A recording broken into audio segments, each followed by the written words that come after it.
풍요롭고 행복한 100세 시대를 위한 이야기. 100세. 톡톡. 안녕하세요. 풍요롭고 행복한 100세 시대를 위한 이야기. 오늘 대장정의 문을 열겠습니다. 네, 어르신들의 행복한 노후와 또 풍요로운 생활을 위해서 채널을 열었습니다. 진행을 맡은 아나운서 박지영입니다. 저는 고령사회와 시니어 트렌드를 연구하는 김웅철입니다. 반갑습니다. 네. 여기서 질문 하나 드릴게요. 우리나라가 고령사회일까요? 아닐까요? 고령사회가 맞는 것 같은데요? 네, 맞습니다. 고령사회라는 거는 고령화율을 가지고 이야기를 하는데 고령화율이라는 거는 이 전체 우리나라 인구에서 65세 이상 고령자가 이제 차지하는 비율을 말하는데 그게 7%가 넘어가면 고령화 사회, 14%가 넘어가면 고령 사회, 21%가 넘어가면 초고령 사회라고 얘기하는데요. 7% 단위로 움직이나 봐요. 그런가요? 네. 그런데 우리나라가 2018년에 14%를 넘어서서 고령 사회로 진입을 했습니다. 와, 정말 그만큼 돌봄을 필요로 하는 어르신분들이 더 많아지고 있다는 걸로 해석이 그렇다는 될까요? 이야기죠. 네. 예. 하나 더 여기서 질문을 드리죠. 우리나라 평균 수명 기대 여명 얼마나 될 것 같습니까? 평균 수명, 그러니까 언제까지 살 것이냐라고 그렇죠. 쉽게 네. 질문을 받았을 때 한 90세? 90살까지는 살았으면 좋겠다 싶은데 아닌가요? 너무 기나요? 네. 평균 수명은 지금 한 83세 정도 되는데 그래요? 네, 여성분은 지금 86세가 넘어갔기 때문에 사실상 90세가 일반적인 거여서 그만큼 이제 장수를 이제 하고 계시는데 거기에 따라서 여러 가지 개인적으로나 사회적으로 변화할 것들도 많이 늘어나고 있다고 할 수 있습니다. 앞으로 이 평균 수명이 길어진 만큼 진짜 많은 변화가 일어날 것 같은데 그렇죠. 저희가 이런 시점에서 뭔가 도움을 받고 이 변화에 적응할 수 있는 어떤 행정적이나 정책적인 제도가 좀 필요하다는 생각이 들어요. 네. 정부도 그래서 이 관련해서 제도도 바꾸고 있고 기업도 새로운 서비스를 만들고 있고 개인도 여기에 맞춰서 여러 가지 지금 노력을 하고 있어서 네. 다양한 노력들을 이 100세 톡톡에서 담아서 네. 저희들이 전달을 해드리도록 하겠습니다. 네, 알짜 정보들을 함께 뿌려드릴 테니까 많이 구독과 좋아요 누르시면서 계속 챙겨봐 주시면 좋겠습니다. 네, 알면 꿀, 모르면 손해, 알짜 정보 100세 톡톡 시작하겠습니다.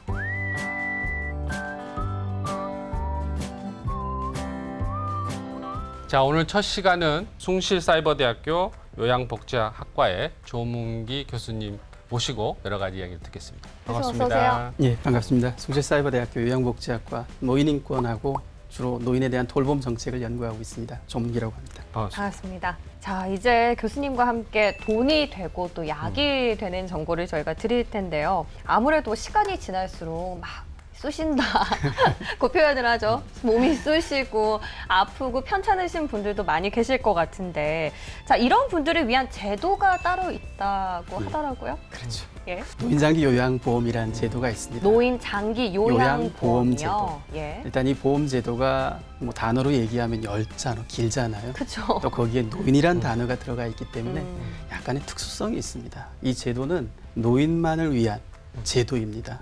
일단 65세 이상이 노인이라고 우리가 생각을 하죠.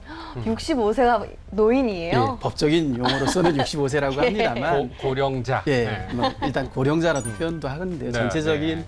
뭐 세계적인 추세는 일단 65세로 규정을 하고 65세가 되면 뭐 기대 수명도 늘어나고 의료 수달도 발달하고 산업화가 되기 때문에 이분들이 질병을 얻게 되면 누군가의 돌봄을 필요로 해야 됩니다. 네. 하지만 이러한 질병으로 돌봄이 필요할 때 그동안의 전통적인 방식으로 집에서 누군가 돌봐왔잖아요. 그것이 아닌 이제는 정말 치매로 겪는 고통이라든가 돌봄에 여러 어려움이 있을 때 국가가 이것을 책임지겠다 하는 제도입니다. 그래서 노인만이 해당되고 장기라고 하는 것은 일단은 6개월 간격 누군가의 돌봄을 필요로 하는 사람들, 그런 사람들을 위한 제도라고 할 수 있죠. 그러니까 국민건강보험공단에서 드리는 의료보험 하고는 노인을 대상으로 한다는 그게 차이가 있는 거죠. 그렇죠. 일단은 뭐 장애인은 이 제도에 해당은 안 되지만 이 제도를 운영하는 기관이 건강보험공단이라고 하는 우리나라의 네. 보건복지부의 위탁을 받은 노인의 질병과 의료를 가장 많이 알고 있는 기관이 책임을 지고 하게 되는 것입니다. 노인이라는 타겟층이 확실하고 또 기간도 6개월로 정해져서 이제 장기라는 명칭이 붙는 거 아니겠습니까? 예. 그러면 일반적으로는 병원을 갈 때 저희가 건강보험이 적용이 되는데 좀 예. 다를 것 같아요. 따로 뭐 가입을 해야 하는 부분이 있습니까?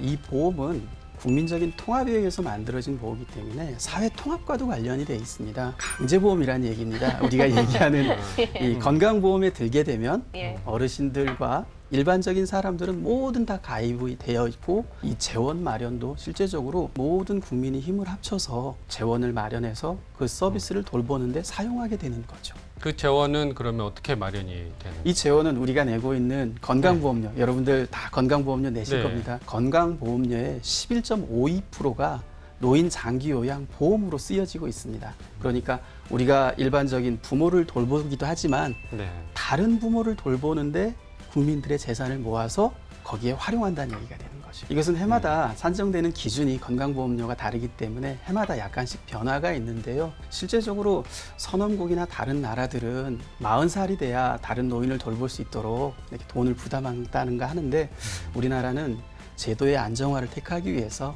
건강보험료를 내고 있는 사람은 무조건 내야 되는 그런 제도가 되겠습니다. 그럼 이 재원 자체가 이렇게 쌓이게 돼서 활용을 할 수 있으면 정말 좋을 것 같아요. 왜냐하면 어르신들 이제 연세가 드시고 나면 몸이 아파서 걱정되는 것도 있지만 자식들에게 지는 부담이라든지 짐 때문에 또 고민하시는 분들 많이 계시지 않습니까? 네. 그런 분들한테 굉장히 유용한 이런 제도가 될 것 같은데 어떻게 좀 방법을 본격적으로 좀 여쭤봐야 할까요? 네. 지금 이 제도를 약간 네. 설명을 해드리면요. 네. 여러분들 이 모니터의 화면 보이시겠지만 노인 장기요양 보험 제도를 담당하는 건강보험공단에서 얘기하고 있는 홈페이지가 있습니다. 그 안에 크게는 지금 제도상에 보이는 제도의 소개란에 보시면 아시겠지만 네. 재가급여와 시설급여라는 것이 있습니다.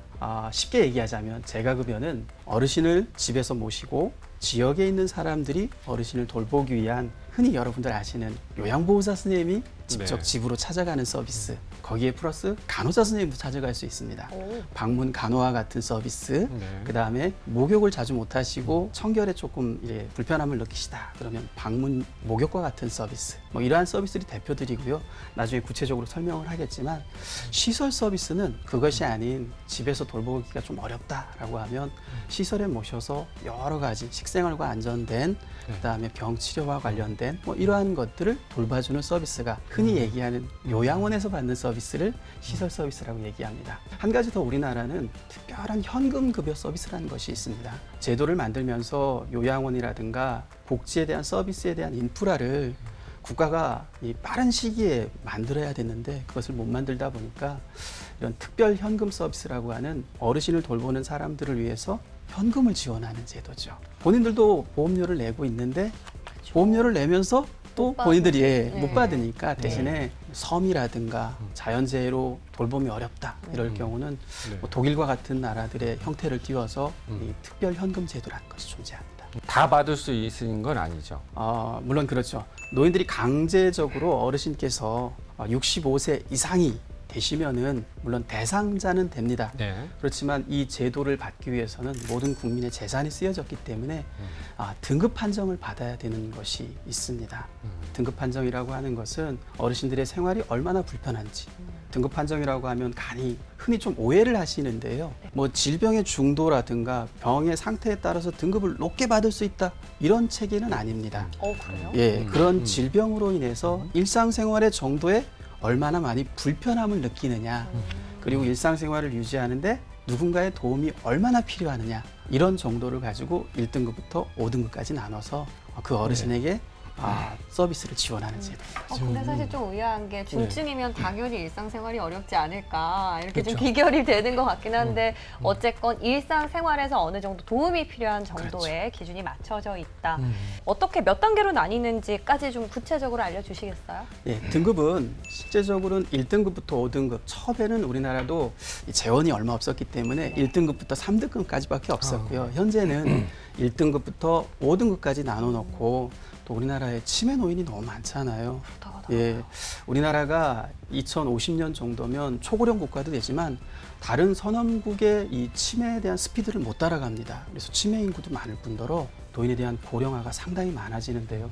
그 안에 치매 등급이라는 것을 또 특별히 만들어 놨습니다. 그래서 1등급이 가장 중증인 등급, 5등급이 치매 등급이면서 밑으로 내려갈수록 경도, 약간의 스스로 건강을 챙길 수 있는 분 정도가 되는 거고요.